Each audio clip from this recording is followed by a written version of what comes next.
Hey everybody, we're doing a brew guide for experimental number 11, Edwin Noreña's raspberry co-ferment. I think raspberry co-ferment is a bit of misleading of a name for this processing, so I'll tell you a little bit more about it. So right off the bat, it's late at night. I don't want a lot of coffee, so I'm using the D27. I'm only gonna do 10 grams. So I grind a little finer on the D27, but if you were doing a V60 or UFO or a more standard brewer, I would go a little coarser with this. I took my kettle off at 202. This is a pretty processed coffee, but shockingly, I don't get a lot of funkiness from the fermentation, a lot of the thicker body, the cough syrupiness. I don't get a lot of that in this coffee.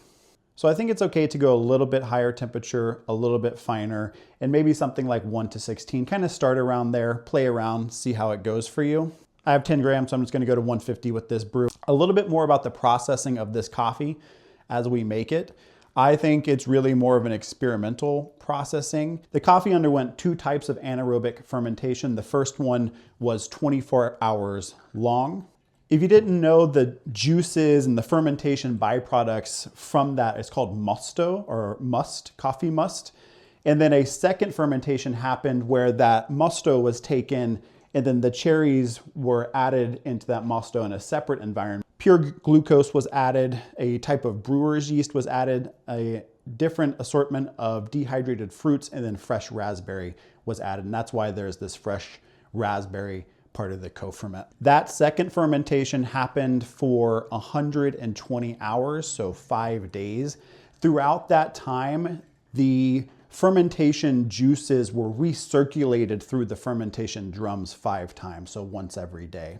After that extended fermentation of 5 days, the coffee was taken out and dried on raised beds, something we might see more in a standard natural processing. So the coffee dried for 10 days, brought it down to its regular moisture content, and then it was conditioned, it's called, in a warehouse for 8 days, and put in grain pro bags that are resistant to moisture and drying out of the beans. And then it was shipped to us from Edwin in Colombia at Campo Hermoso to Chicago. So although this coffee underwent some pretty extended processing, I don't get a lot of it in the cup. I get what I've described on our website as a type of berry medley. You know, if you think about a frozen berry medley with strawberries, raspberry, blueberries, blackberries, something like that, it's that sort of dried, frozen berry medley taste rather than any particular type of fruit.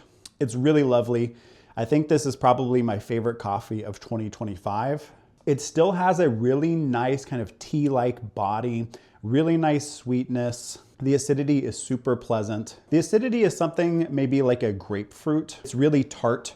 And I think that might be some of the raspberry fermentation that happened. It brought out some of this tartness. It's really lovely. But overall, if you didn't tell me that this underwent that type of extended fermentation, I don't know if I would guess that it had. I would say it's more on the border of a longer anaerobic fermentation, something you could maybe experience in an anaerobic natural Ethiopia, like in our research and development pack, for example. But overall, I mean, it's Edwin Noreña. This is an amazing coffee. If you haven't checked it out from us yet, you should. It's simply stunning. Let's look at the green, which we should probably describe more as yellow. That's often the case with these advanced processing types. There's no filter here. The color really is more yellow. Coffee beans will lose their green hue through processing. These are Cultura, and you can tell because they're a little shorter and wider. That's a natural mutation of Bourbon, discovered in Brazil. Great bean. This is the roasted coffee. This is a sample roast. It looks pretty uneven because it is. This coffee was really interesting to roast. It went into first crack really early.